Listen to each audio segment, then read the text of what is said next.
The fire fell from the sky like rain, and Jake Morrison flew his ship through it all. His hands gripped the controls tight as explosions lit up the darkness around him. He was supposed to grab some diplomat and get out before the enemy turned this moon into dust. Nobody told him the diplomat was actually Princess Lyra. She had a giant dragon with her. Jake saw her standing on top of a tall crystal tower. Her silver hair flew wild in the burning wind. She held a staff that shot lightning at the enemy ships above. Next to her was the dragon called Ember. The creature was huge and red, and it tore through enemy fighters like paper. Jake had seen many aliens in his years flying for Earth, but nothing like this. He pressed the come button and spoke into his radio. "Princess Lyra, this is Commander Morrison from the Earth Defense Fleet. I am here to get you out, but we need to move. Right now." Her voice came back, sounding like music, even through the static. "Commander, my people are still fighting below." "I will not leave them to die alone," Jake said a bad word under his breath. Of course she would not leave. He read her file on the way down. She was a warrior and a hero to her people. She never ran from any fight. The fact that she was here trying to make peace with humans was the only reason she was not leading her space fleet right now. "Then I guess we do this the hard way," Jake said and pointed his ship down toward the valley. "Hold on, Princess. This might get rough." The dragon Ember roared so loud, it shook the air. Jake flew past, and for 1 second the dragon looked right at him through the window. Those golden eyes were old and smart and maybe a little amused at this crazy human. Flying into certain death, the valley below was full of death. The enemy soldiers in their big armor were beating the elf defenders, even though the elves had better weapons and magic. Jake could see the desperate fighting at every corner. He could see bodies everywhere. Right in the middle of it all was why the princess would not leave. A hospital protected by a failing shield held hundreds of wounded elves and their families. The enemy was closing in fast. Jake armed every weapon his ship had left. "Princess, I am clearing you a path to that hospital. Get your people onto my ship. We can fit maybe 50 if we pack them tight." 50, she said, and he could hear the pain in her voice. "There are over 200 souls in that place. Then we make 2 trips." Jake said, even though he knew there probably was not time for one. "Now move." What happened next would be talked about for thousands of years. Commander Jake Morrison flew his burning ship right into the enemy line like a meteor. Princess Lyra realized that courage was not just for the ancient races. She had always known humans were fierce, but she had not known they were insane. Ember dove after the ship, and together, they carved a path of fire through the enemy ranks. Jake fired his guns at the armored soldiers while Ember turned their ranks to ash. The princess rode her dragon with her staff blazing. She made shields around the human ship as it took damage that should have destroyed it. When Jake finally crashed through the hospital wall because landing gear was for people with time, he kicked open the door. He found himself looking at dozens of scared elves. They stared at him, and he stared back, while Jake shouted over the sound of guns firing. "Are we doing this or not?" The princess landed next to him in a swirl of shining robes. Even with blood on her face and tired eyes, she smiled. "Load the wounded first. Warriors make the final stand." Jake had expected them to be afraid. These people had been fighting for their beliefs since before humans invented the wheel. They moved fast, like people who knew exactly what sacrifice meant. The loading went faster than Jake hoped, but it still was not fast enough. The enemy was learning and focusing fire on the hospital. Ember could only be in one place at a time, and the princess. Shields were getting weaker.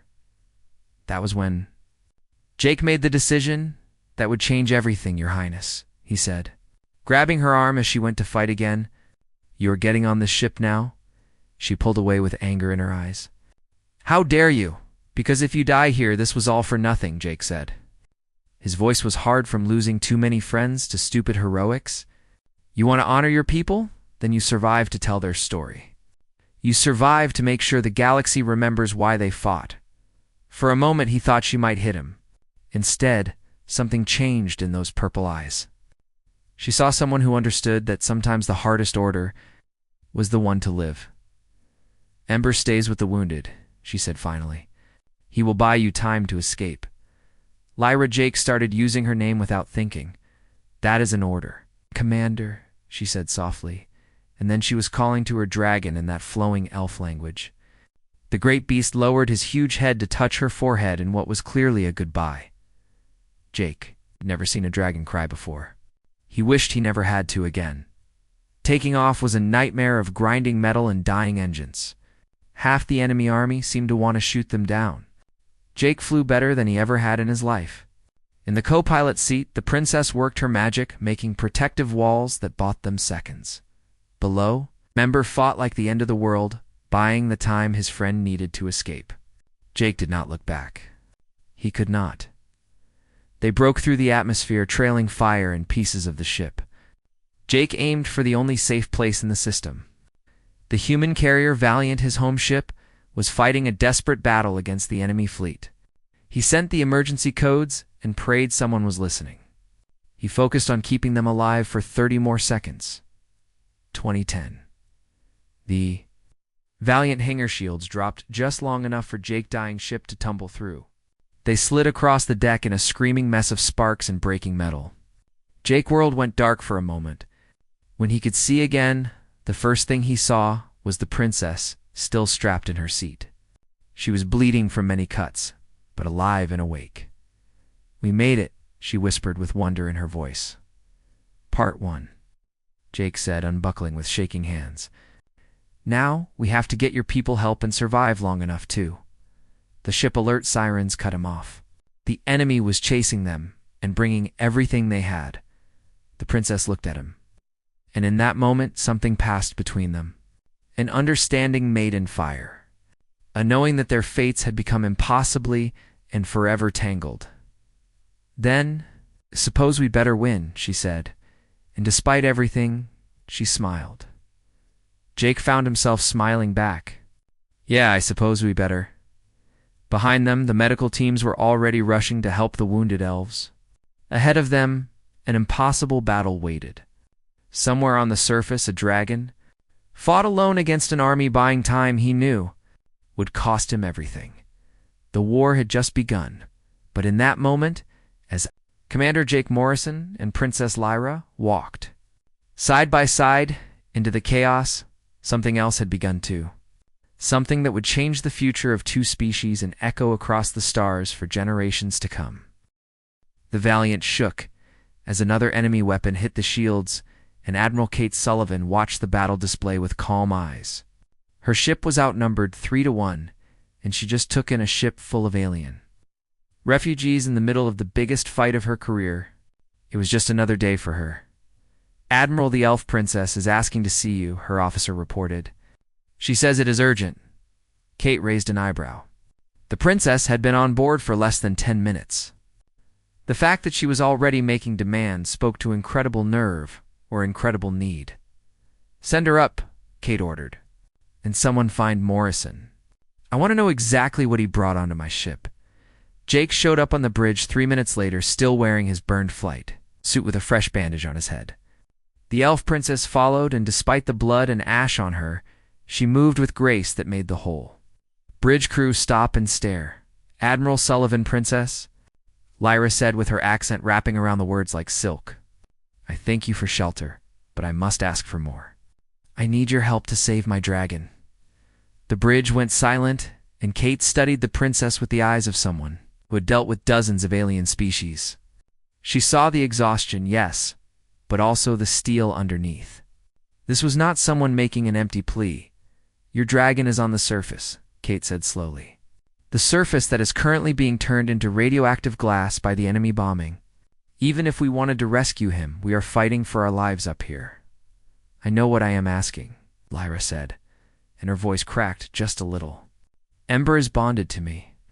Our souls are linked across distance and dimension. I can feel him fighting and feel him dying. He gave everything so my people could escape. I will not let him fall alone." Jake stepped forward. "Admiral, the dragon bought us time to escape. Without him, we would all be dead. We owe him. We owe him." Kate's voice was sharp. "Commander, we do not even have a real alliance with the Elf Kingdom. We are here because someone in the government thought it would be good to save their princess. I am not risking my ship and crew for. A new voice cut across the bridge, sent on the emergency royal frequency with enough power to override every system on the Valiant. The hologram that appeared was breathtaking. An elf woman who looked like Lyra might in another 1,000 years, wearing a crown of living starlight and robes that seemed made from the universe itself. Queen Arya, the ruler of the Seven Stars, had entered the talk. Admiral Sullivan, the Queen said with a voice that carried the weight of thousands of years, "I am aware that you are not required to help us, but I am prepared to make you an offer." Kate instinct screamed that she was about to be trapped, but she kept her face neutral. "I am listening, Your Majesty. Save my daughter, bonded dragon, and help us fight this invasion. The Kingdom of the Seven Stars will grant humanity a full alliance, complete access to our technology, our trade networks, our star charts. Everything we have, we will share." The bridge erupted in whispers and an alliance with the elves, something Earth government had been trying to get for decades. They were one of the oldest and most powerful groups in the galaxy, masters of technology that mix science and magic in ways humanity could not begin to copy. But Kate was a military commander first, and she saw the trap in the offer. "And if we fail, Your Majesty, if the dragon dies?" Despite our best efforts, the Queen expression did not change, but something cold flickered in her eyes. "Then I am afraid my daughter will be destroyed by grief. The bond loss will likely break her mind, and our peoples will have no reason to trust each other ever again. Choose wisely, Admiral." The message ended.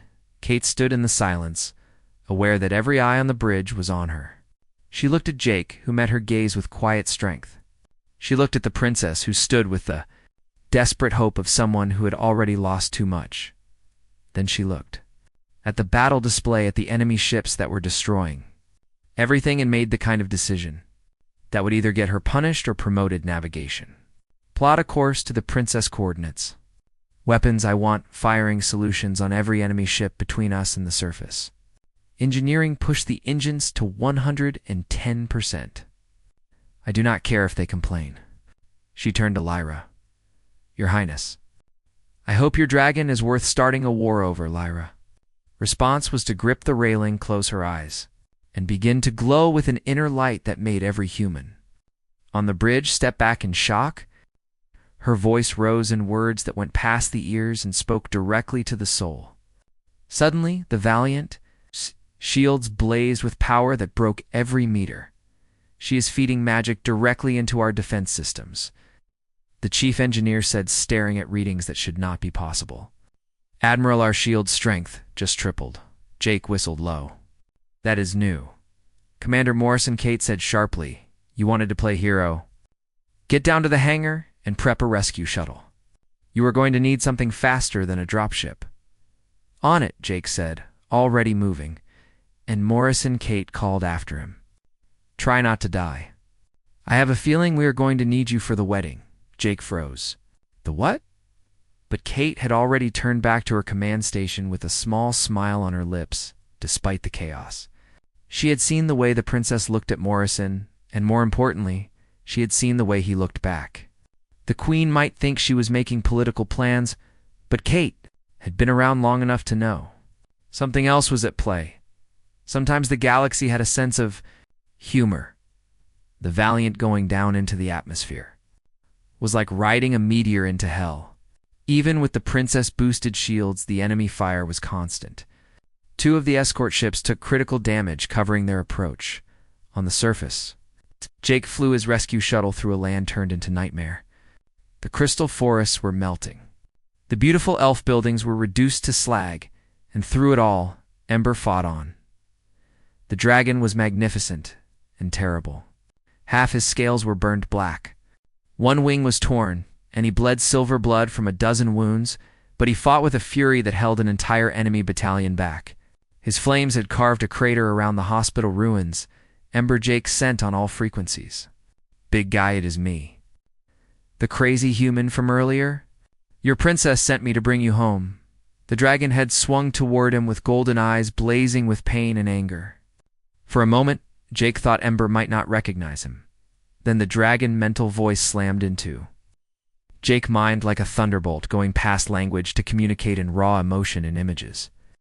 Surprise, hope, and something that felt like amusement at this small human in his fragile metal.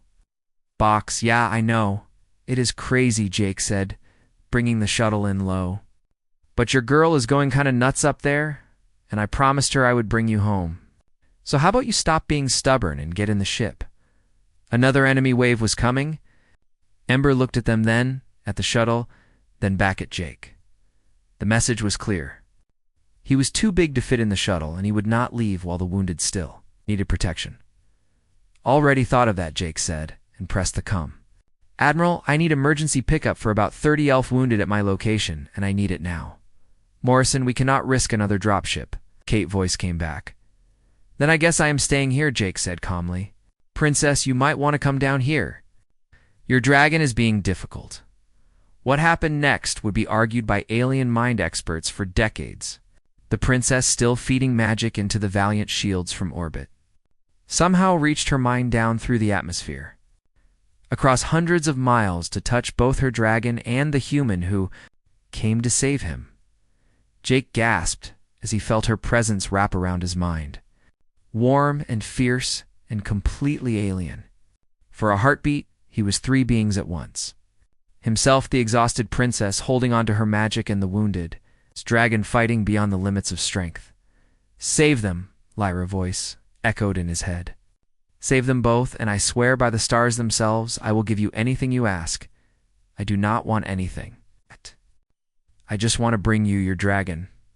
Something shifted in that moment. A connection made deeper than words, stronger than steel.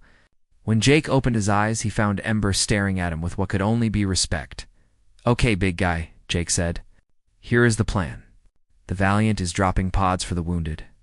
Once they are clear, you grab onto my shuttle, and we boost out of here together.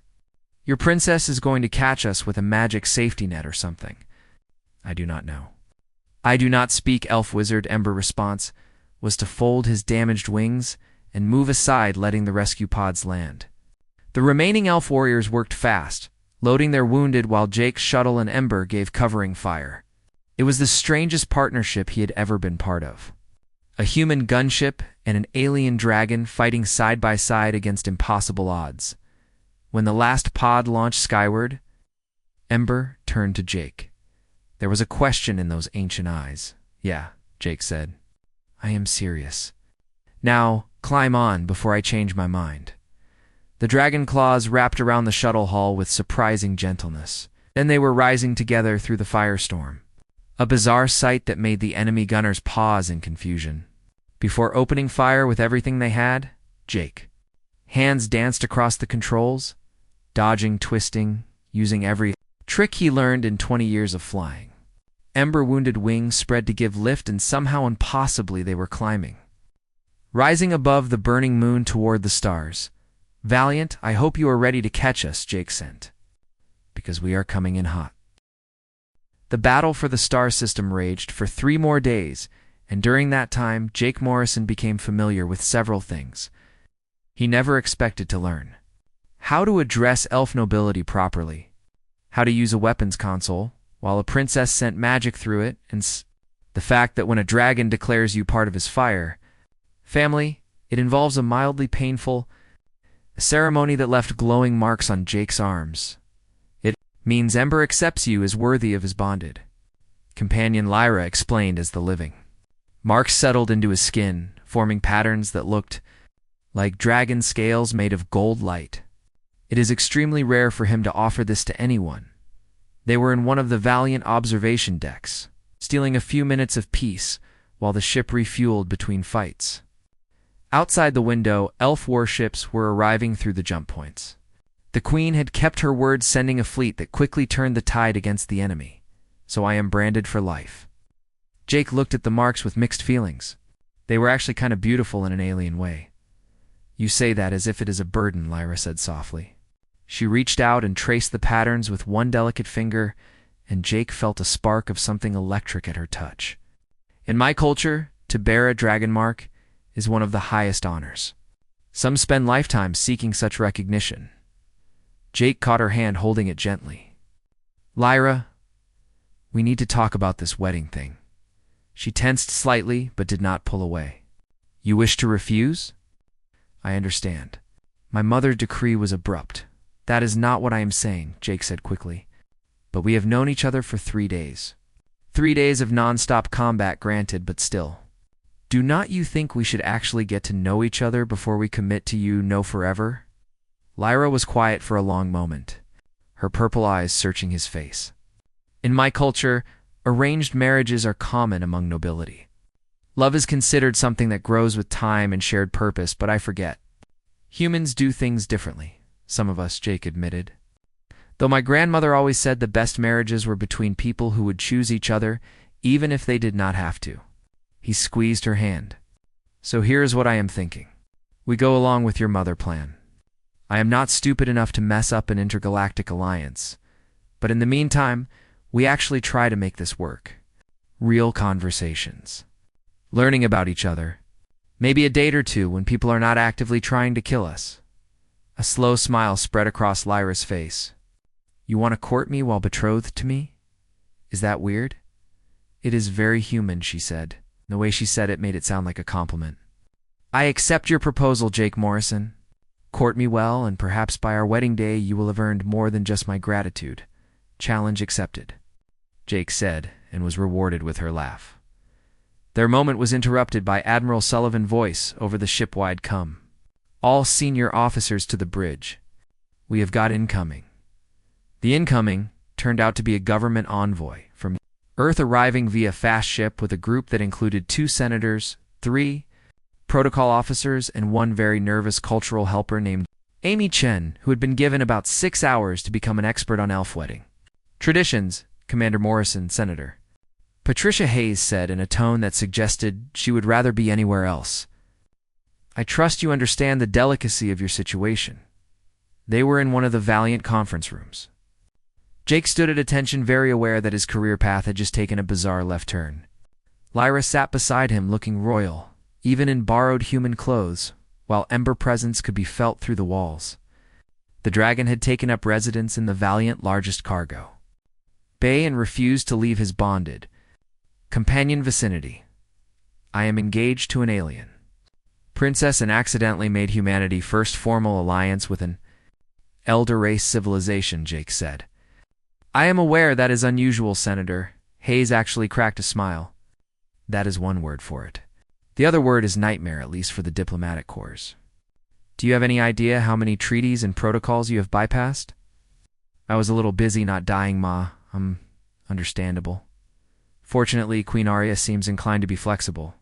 Hayes pulled up a hologram document. She has agreed to a hybrid ceremony. Half-elf tradition, half-human custom. The wedding will take place on their capital world of Starholm in about 3 weeks, once the enemy situation is resolved. 3 weeks, Jake and Lyra said at the same time, then looked at each other in surprise. The timeline is not negotiable, Amy Chen said, looking up from her tablet. In elf culture, a royal betrothal, announced publicly, must be completed within 1 lunar cycle, or the dishonor damages both parties' bloodlines for 7 generations. That seems arbitrary, Jake muttered. Most traditions are, Lyra said wryly. But Amy is correct. My mother decrees start at a clock we cannot stop. Senator Hayes leaned forward. Commander, I am going to be blunt. This alliance could change everything for humanity. The Elf Kingdom controls access to 1/3 of the known trade routes. Their technology is centuries ahead of ours in some areas, and their enemies tend to become everyone enemies very quickly, as the enemy is discovering. You want me to go through with it? Jake said. It was not a question. I want you to understand what is at stake, Hayes corrected. But for what it is worth, I have watched the recordings from your rescue operation. The way you and the princess fought together, the way you risked everything for her dragon. That is not something you can fake. Maybe you two have a real chance at making this work. Lyra spoke up for the first time. Senator Hayes, may I ask what becomes of Jake's military career? In my culture, he would be expected to take on royal duties, but I understand humans have different obligations. We are still working that out, Hayes admitted. The Earth Defense Fleet is not eager to lose a decorated officer, but there is precedent for dual citizenship, arrangements especially for officers married to foreign nationals. She smiled slightly. Of course, no one has ever married alien royalty before, so we are making this up as we go. Over the next 3 weeks, Jake learned that getting married was complicated enough without adding intergalactic politics to the mix. There were cultural briefings. Elves considered it rude to blink during formal conversations, which made Jake's eyes water. Protocol lessons. Addressing the Queen required 17 different titles depending on context, and an apparently endless stream of well-wishers from both species. But through it all, he and Lyra found moments. Real moments. She showed him how to feel the currents of magic that flowed through all things, guiding his hand as he made a crystal flower bloom for the first time. He taught her about baseball and watched in delight as she used minor telekinesis to curve the ball in physically impossible ways. They talked late into the ship night cycles, sharing stories of their childhoods. His growing up in New Chicago urban sprawl, hers in a palace carved from a living star. I always wanted to see Earth, Lyra confessed one night. They were in the observation deck again, watching the stars drift by. In the ancient records, your planet is described as impossibly diverse. Hundreds of different cultures and traditions, all somehow coexisting. Coexisting is a generous description, Jake said. We fight a lot.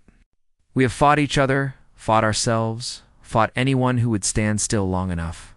It has only been since we reached the stars that we really started to pull together.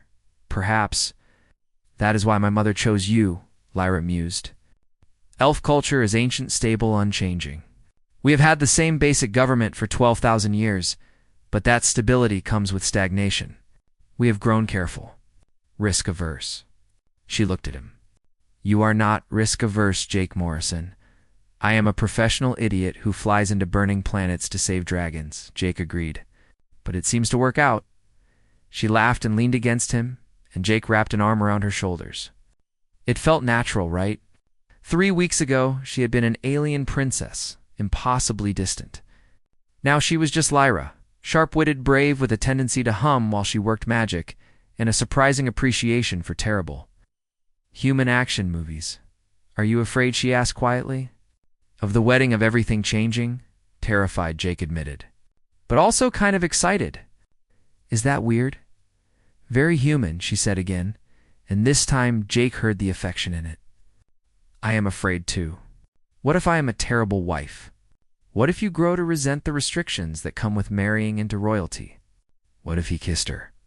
It was not planned, was not smooth. Just a sudden need to make her stop listing fears and start believing in possibilities. She made a small sound of surprise, then melted into him, and for the moment the universe consisted of just the two of them, floating in the dark between. Stars, when they finally broke apart, both breathing. Hard Lyra eyes were wide with wonder. That was probably against protocol. Jake finished. Definitely against protocol, she confirmed. Do it again. The second kiss was better. The third was interrupted by Ember's mental voice slamming into both their heads with a mixture of approval and amusement, followed by a very pointed reminder that dragons could sense emotional states across great distances and would appreciate it if his bonded companion could keep the strong feelings too. Moderate level, thank you very much. Lyra pulled back, laughing and blushing a shade of silver that Jake found absolutely enchanting. He is such a mother hen sometimes. He cares about you, Jake said. I can respect that. He cares about you too now, Lyra said. The marks he gave you are not just for show. You are part of our family bond, Jake. Forever. Forever. The word should have been terrifying. Instead, looking at this incredible woman who had somehow Starhome, the capital world of the Elf Kingdom, was everything Jake had been told and nothing he had been prepared for. Cities that looked like they had been grown from crystal and starlight rose from landscape that shifted between forest and ocean, with no clear boundary. 3 moons hung in a purple sky, and the air itself seemed to shimmer with residual magic from thousands of years of elf civilization. It is beautiful, Jake said, staring out the shuttle window.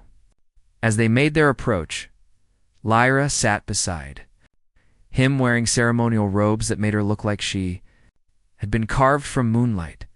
In the past 3 weeks, she had become his best friend, his partner, his touchstone in an increasingly surreal situation. Now, in just a few hours, she would become his wife. "Are you ready?" she asked quietly. "Absolutely not," Jake admitted. "You, terrified," she said, then took his hand. "But we will face it together." The royal palace of Starholm made every human structure Jake had ever seen look like a temporary shack. It was massive, ancient, and apparently partially sentient. The walls shifted to accommodate visitors, and the building itself seemed to hum with approval when Lyra and Jake walked through its halls hand in hand. The ceremony was set to take place in the Grand Hall of Stars, an open-air theater that had hosted royal weddings for 10,000 years. Representatives from 100 different species had come to witness this unprecedented union, and Jake spotted at least a dozen camera drones, recording everything for posterity. "Breathe," Lyra whispered as they prepared in separate chambers. "In 3 hours, this will all be over, and we will be married." "That is supposed to make me less nervous," Jake said, but he was smiling. His groomsmen were an odd mix. Admiral Sullivan, who had insisted on being part of the ceremony. Ember, who would be participating in dragon form. The cathedral had been specially expanded for the occasion, and 2 of Lyra brothers, Prince Kale and Prince Finn, who had spent the past week teaching Jake the traditional elf wedding dances and placing bets on how badly he would mess them up. "You know the vows?" Kale asked, adjusting Jake's ceremonial armor. It was a hybrid design incorporating both human military elements and elf royal symbols. "I know the vows," Jake confirmed.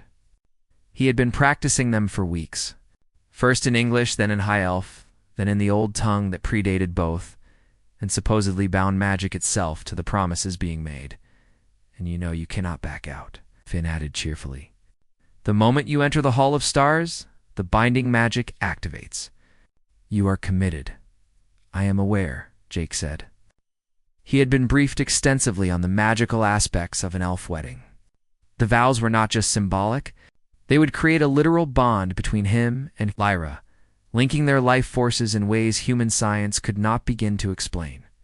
If one of them died, the other would feel it. If they were separated across great distances, they could sense each other's emotions. It should have been invasive. Instead, it felt right. "Gentlemen," Admiral Sullivan said, appearing in the doorway. "It is time." The walk to the Hall of Stars felt both too long and too short. Jake was aware of thousands of eyes on him. Human dignitaries who had come to witness history. Elf nobles who were probably still skeptical about their princess marrying an outsider, and countless others whose opinions he had stopped trying to predict. But when he entered the hall and saw Lyra waiting at the altar, everything else faded away. She was radiant. Her dress was a masterpiece of elf craftsmanship, seeming to be woven from starlight itself, shifting between silver and gold with every movement. Her hair was adorned with a crown of living flowers that bloomed and reformed in real time, and her eyes, those incredible purple eyes, were locked on his. Beside her, Ember lay coiled in dragon majesty. His presence a reminder that this wedding bound not just to people but to souls and their eternal companion. Queen Arya stood at the altar, serving as the officiant. She wore robes that made her look like a goddess descended from the heavens, and her expression was impossible to read as she watched Jake approach. "We gather the Queen," began her voice, resonating with power that made the very air vibrate, "to witness a union unprecedented in the history of our people. 2 species, 2 worlds, 2 souls joining as one." The ceremony that followed was beautiful and strange in equal measure. There were the traditional elf components. The binding of light, where Jake and Lyra hands were wrapped in magical threads that pulsed with their combined heartbeats. The oath of dragons, where Ember breathed flame over them, both in blessing. Jake knew ceremonial armor proved fireproof, thankfully. The exchange of true names, where they spoke to each other in the old, his tongue sharing the secret names that supposedly defined their very souls. And there were human elements to incorporate it at Jake's request. Senator Hayes read a passage about love that had been old when humanity first reached for the stars. Admiral Sullivan gave a speech about duty and sacrifice that made half the audience cry, and when it came time to exchange rings, Jake produced two simple bands he had commissioned from an Earth metallurgist. One for Lyra, one for himself, engraved with words. In both English and High Elf, "Through fire to the stars in the human tradition, Jake," said his voice carrying across the silent hall. A ring represents an unbroken circle, a promise without end. Lyra, I give you this ring as a symbol of my commitment, not because your mother decreed it or because politics demanded it, but because in the past 3 weeks, you have become the person I cannot imagine my life without. He slipped the ring onto her finger and watched her eyes fill with silver tears in the elf. Tradition, Lyra said, her voice trembling slightly. A soul bond is considered inevitable. Something written in the stars before we are even born, but you taught me that choice matters too. Jake Morrison, I give you this ring, and with it my choice. I choose you not because I must, but because I want to. Because you rushed through fire to save what I love, and in doing so won my heart. When she slipped the ring onto his finger, Jake felt a surge of magic so powerful it made his knees weak. The bonds they had been weaving throughout the ceremony suddenly solidified, snapping into place with an almost audible click that resonated in his very bones. For a moment, he was two people at once. He could feel Lyra's emotions as clearly as his own. Her love, her fear, her fierce joy, and through her he could feel Ember presence too. The ancient dragon approval washing over them both like warm sunshine.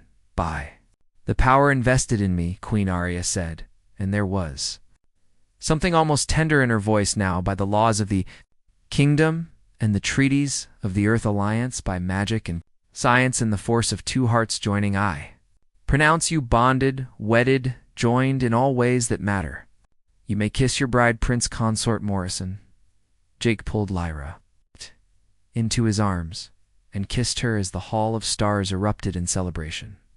Elf magic made the stars overhead dance in geometric patterns while human pyrotechnics painted the sky with fire. Somewhere music was playing, a hybrid composition that blended both cultures into something entirely new.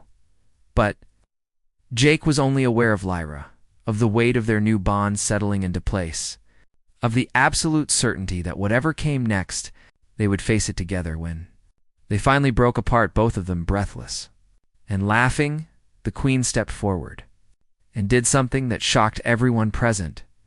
She smiled warm and genuine and pulled both of them into an embrace. Welcome to the family, Jake Morrison, she said quietly. Take care of my daughter, with my life, your majesty. Jake replied and meant it with every fiber of his being. The reception that followed was a blur of congratulations, diplomatic conversations, and at least 3 separate attempts by various nobles to figure out if Jake could be bribed or manipulated now that he was part of the royal family. Admiral Sullivan ran interference on those. Her responses, polite but firm. Prince Consort Morrison is still a commissioned officer of the Earth Defense Fleet and will conduct himself accordingly. But the moment Jake would remember most came late in the celebration, when he and Lyra managed to steal away to one of the palace gardens. Ember had followed them, and the 3 of them sat together under Starholm triple moons, just breathing. So Jake said, We are married, legally, magically, and irrevocably, Lyra confirmed. She leaned against him, and Jake marveled at how natural it felt. Having regrets? Not even a little bit, Jake said honestly. Though I am going to need you to explain the whole minor telepathic bond thing, because I keep getting weird flashes of what you are feeling. It fades with time, Lyra assured him. Or rather, you learn to filter it. Right now, everything is intense because the bond is new. Give it a few weeks, and you will barely notice unless we are trying to communicate. Ember rumbled something that felt like amusement, and Lyra laughed. What did he say? Jake asked. The dragon had been teaching him telepathic communication, but Jake was still only getting about half the concepts. He says that you are both terrible at this, and adorable in your confusion, Lyra translated. And that he is glad we have stopped being stubborn about our feelings for each other, because watching us dance around it was exhausting. We're not that bad, Jake protested. Both Lyra and Ember gave him identical looks of disbelief. Okay, maybe we were that bad, Jake admitted. But in my defense, I had never been engaged to alien royalty before. I was working without a manual, and yet you managed beautifully, Lyra said, taking his hand. Through their new bond, Jake could feel her sincerity, her affection, her absolute certainty that they had made the right choice. 6 months after the wedding, Jake Morrison stood on the bridge of the ISS Unity, Humanity First Joint Military, vesseled with an alien species, and tried to remember when his life had become this surreal, incoming transmission from the enemy. Ambassador, his communications officer, reported, "They are requesting to speak with you directly, Your Highness." Jake winced. He still was not used to the title. Put them through. The hologram display shimmered, resolving into the reptilian features of Ambassador Scalix. The enemy had sued for peace 3 months ago, after their crushing defeat, and negotiations had been ongoing ever since. Prince Consort Morrison Scalix hissed his translator, rendering the formal greeting. "My government wishes to discuss terms for a cultural exchange program. We believe your unique position as both human military commander and elf royalty, which makes you an ideal mediator." This was the part Jake had struggled with most. He was not a diplomat. He was a pilot who had gotten lucky or unlucky, depending on the day, and ended up married to one of the most powerful people in the galaxy, but somehow that strange combination of backgrounds made him valuable in ways he had never anticipated. "I will review your proposal," Jake said, carefully using the formal language Lyra had taught him, "but any agreement will need approval from both Earth Command and the Kingdom." "Understood," Scalix said. "We are prepared to wait. The galaxy is learning that patience and cooperation yield better results than conquest." The alien eyes, all three of them, focused on Jake with what might have been respect. "Your rescue of the elf princess demonstrated that to our people. Courage transcends species, Commander." When the transmission ended, Jake sat back in his command chair and ran a hand through his hair. His first officer, Commander Lisa Park, gave him a sympathetic look. "Getting philosophical messages from former enemies?" she asked. "Must be Tuesday. Every day is Tuesday on this ship," Jake muttered. The Unity was a diplomatic and military vessel tasked with patrolling the border regions, where human, elf, and formerly hostile species overlapped.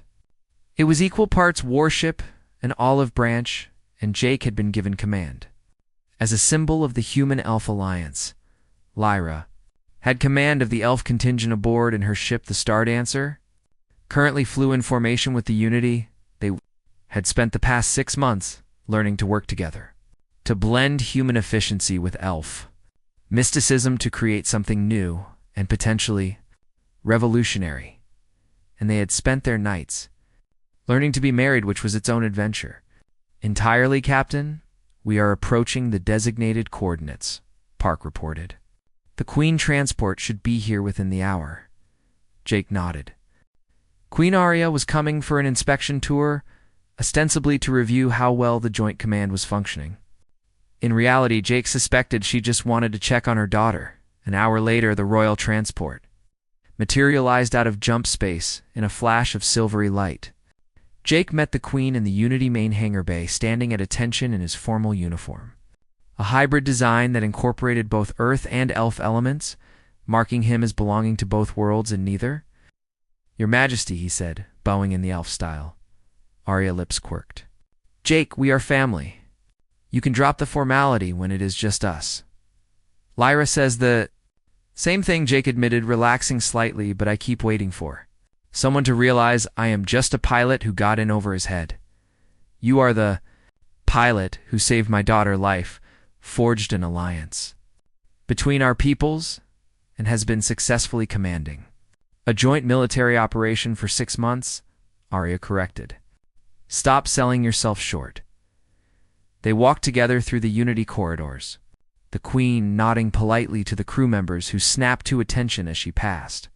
Jake had gotten used to the surreal nature of his daily life. Morning briefings with human admirals, lunch with elf mages, evenings with Lyra discussing everything from military strategy to the best coffee. Substitutes in the galaxy, how is married life? Arya asked. And there was genuine warmth in her voice. Strange, wonderful, exhausting, Jake said honestly. Lyra and I are still figuring out how to balance duty in us. She has got responsibilities to the kingdom. I have got my commission with Earth Fleet, and somehow we are supposed to make a marriage work while commanding separate ships and dealing with intergalactic politics. That sounds difficult. Arya agreed, but from what I have seen in the reports, you are both managing admirably. We have not killed each other yet, if that is what you mean, Jake said, then caught himself. Sorry, that was refreshingly honest. Arya smiled. Jake, I did not just come here for an inspection. I came to offer you both something. A choice. They had reached the observation deck. Outside, the stars stretched endlessly, and Jake could see the Star Dancer keeping pace with the Unity. What kind of choice? Jake asked warily. Lyra is my heir, Arya said bluntly. Someday, probably sometime in the next few centuries, she will become queen of the 7 stars, and you will become king consort, with all the responsibilities and restrictions that entails. Jake felt his stomach clench. They had discussed this, he and Lyra, late at night when the political masks came off. The idea of spending centuries in a throne room bound by tradition and protocol was terrifying. But, Arya continued, that does not have to happen for a very long time. I am offering you both an alternative. Stay out here. Keep commanding these joint operations. Build something new. Not a replacement for our existing governments, but a bridge between them. Create the kind of future where a human and an elf getting married is not unprecedented, but normal. You want us to be ambassadors? Jake said slowly. I want you to be yourselves, Arya corrected. You are both warriors, explorers, pioneers. Use that. Show the galaxy what our alliance can accomplish. Jake thought about it. Thought about Lyra, who came alive in the command chair the way she never did at formal court functions. Thought about the missions they had run. Together, the impossible situations they had navigated, the slowly growing trust between their crews. Does Lyra know about this offer? He asked. I am telling her. Separately, Arya said, but I wanted to make sure you understood. This is not just about her. This is your choice too, Jake. You gave up your old life when you married into royalty. I am offering you a chance to build a new one that does not require giving up who you are. Before Jake could respond, alarms blared throughout the ship. Park voice came over the tense and urgent captain to the bridge. We have got a situation. Jake and the Queen ran together, arriving on the bridge to find organized chaos. The view screen showed an Earth colony ship under attack by an unknown species.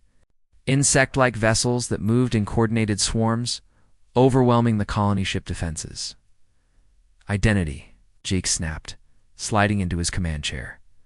Unknown, Sir, Park reported. They are not responding to hails, and their technology does not match any known database. The Star Dancer is moving to intercept, the tactical officer reported. Princess Lyra is requesting permission to engage. Jake made the decision in a heartbeat. Granted. Unity battle stations. Protect that colony ship. What followed was a demonstration of exactly what the Human-Elf Alliance could accomplish. The Unity weapons, a blend of human railguns and elf energy weapons, tore through the insect swarm while the Star Dancer danced between the enemy ships. Lyra magic supercharging their shields and weapon systems. Through their bond, Jake could feel Lyra's presence.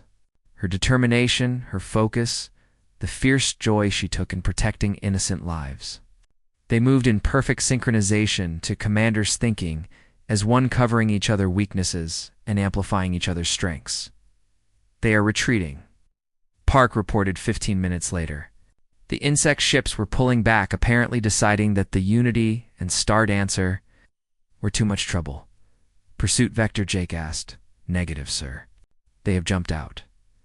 Jake let out a breath he had not realized he had been holding. Damage report.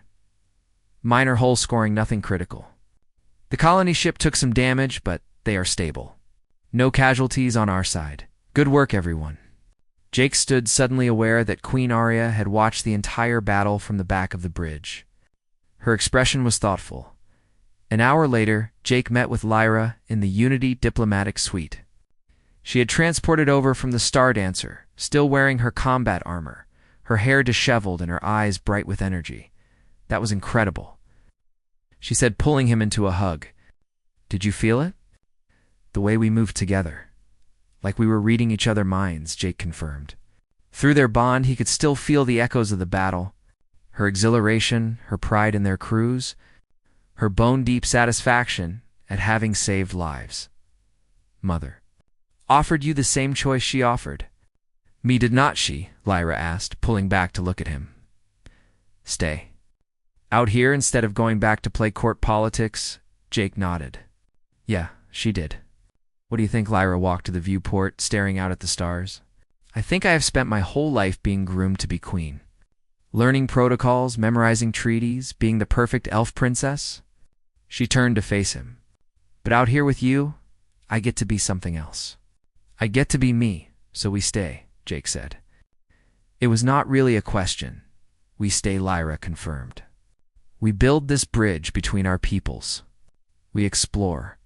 We fight when we have to, negotiate when we can, and show the galaxy that cooperation works. Jake crossed to her, taking her hands. Together, always together, she agreed. Through fire, to the stars, they finished in unison. The kiss that followed was interrupted by Ember, mental voice radiating amusement from his position in the